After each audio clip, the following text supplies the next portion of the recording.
proud to know Alex Jones.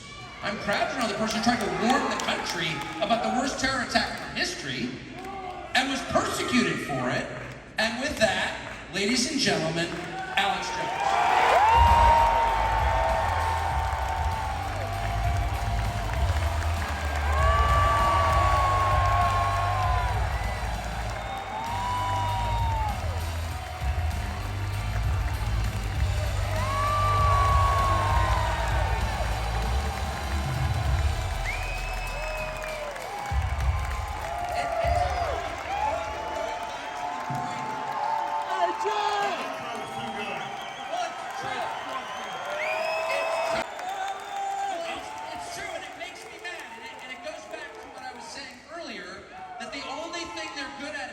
The moral high ground, and they try to make you ashamed of the best things about your life, like being married or having normal kids or not castrating your children or whatever, or knowing Alex Jones. You're like, oh, how can you know Alex Jones? And I'm sick of it. And I'm just gonna say that Alex Jones is my friend.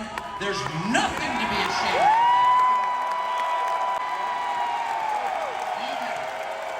This is a beautiful state full of beautiful people, and when we get President Trump elected, all of us together are going to lift the curse off of this country, and we're going to send the globalists to prison. These great people, and whether they're black, white, old, young, to see the electricity in people's eyes that are populous, and that are Americans, and that love God, and that love children, and love freedom, and hate tyranny. I can feel the strength in this auditorium and capacity.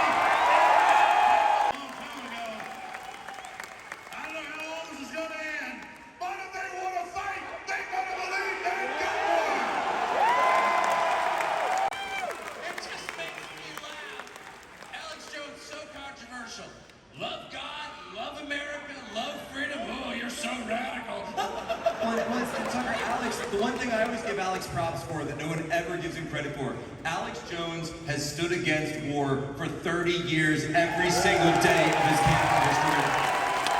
But I'm for the war, peacefully with information against the globalists. The real war's here with the globalists and Soros and Obama and the New World Order and BlackRock. What is going to happen in the next 40 days, do you think?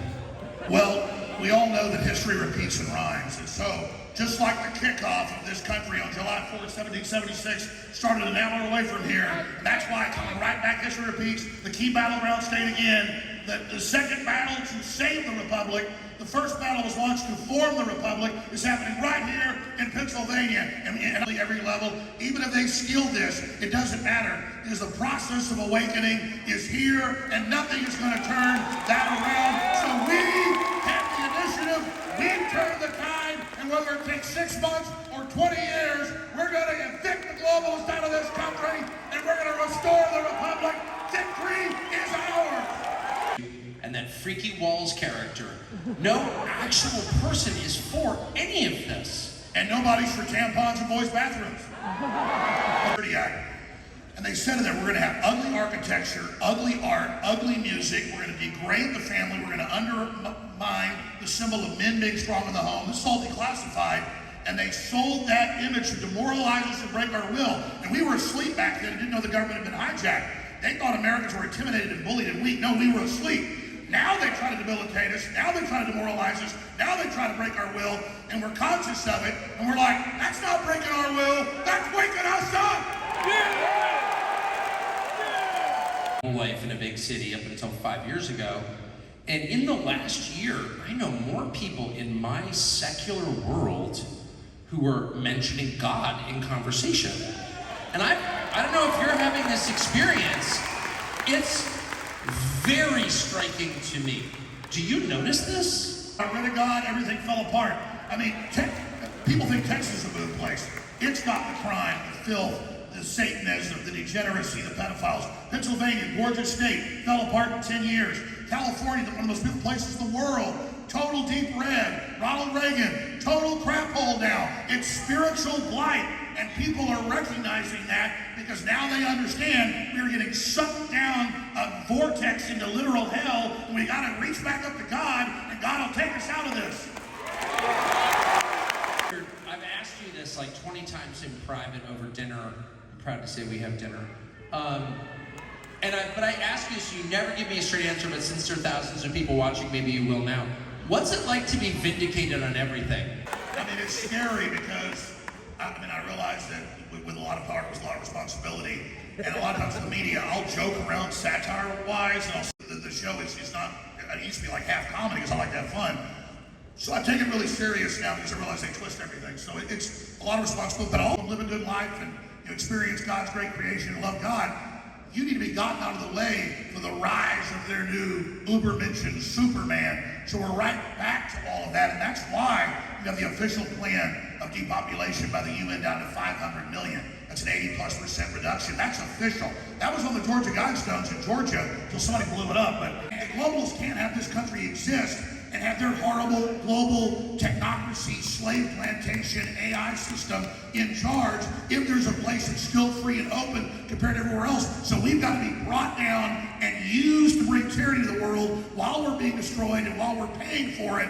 So the whole world turns against us and we collapse. And so the idea of America is discredited so that other people around the world don't ever try to go the path of our republic, which is diametrically opposed to their globalist, satanic death cult. And that's why they're attacking America. The thing that I can't get past is to put the destruction of other human beings as a goal that's not a human desire. Like, animals don't commit genocide, actually. That's not natural. That's not natural at all. Like, there might be people in your way and you're a bad person and you kill them, but the idea of desiring to kill huge numbers of people, like, that can only be supernatural. And that's what the Bible tells us, is there's an outside force putting powerful people in positions to carry this out, to keep humanity from reaching its potential destiny. And God gave us free will, and so there's the tester there. And so that is the mission and the existence of Satan, whether you believe that's a real thing, because I know it is. Why people are doing this, but the truth is American taxpayers are paying for it. Just like they paid for the development of the COVID virus. Actually, all of this stuff is being paid for by us. And there doesn't seem to be any effort at all. We're sort of sitting there watching the truck approach us at a high speed about to get flattened. Why aren't our lawmakers saying, I'm sorry, we're defunding NIH, we're not doing this, or we're defunding DARPA, or whatever? Why doesn't anyone try to stop it? Well, you know this better than you. So you grew up in DC, you've been around it. They get some little corrupt local politician, they promote him to mayor, they promote him to state rep, they promote him to Congress, they promote him to the Senate, they promote him to the presidency, and all they want is a few gold bars and hookers and a private jet. They just read what they're told to off a teleprompter. They're total puppets. There's no real statesmen. So the statesmen like Massey and Paul and others, they try to shut down, they try to shoot, they try to kill. Then you get a good old American like Trump who loves the human system, loves his kids, loves his family. My last question to you, Alex Jones, is I'm not really sure how Kamala Harris became the Democratic nominee. Went in like one day from being someone everybody made fun of to being the most heroic figure in human history. I'm still kind of bewildered by it, but I would be interested in your take on Kamala Harris. That's a great question. Well, Kamala Harris got the same amount of votes in the primaries as Ronald McDonald, which is 0. To answer the question, it's clear that Kamala Harris was a political sex operative. Willie Brown's talked about it, all of it. And then she was so soulless that we put innocent people in prison, know they were innocent on death row, home invasions, looking for legal guns, saying she'd do it. Then when she was the Attorney General, she would put pro-lifers that exposed the illegal killing of babies right at 9 months when they were already born and the selling of their organs, including still beating baby hearts. She would put the journalists in jail for many years. That's her famous cases. So the system has seen her, has passed her around.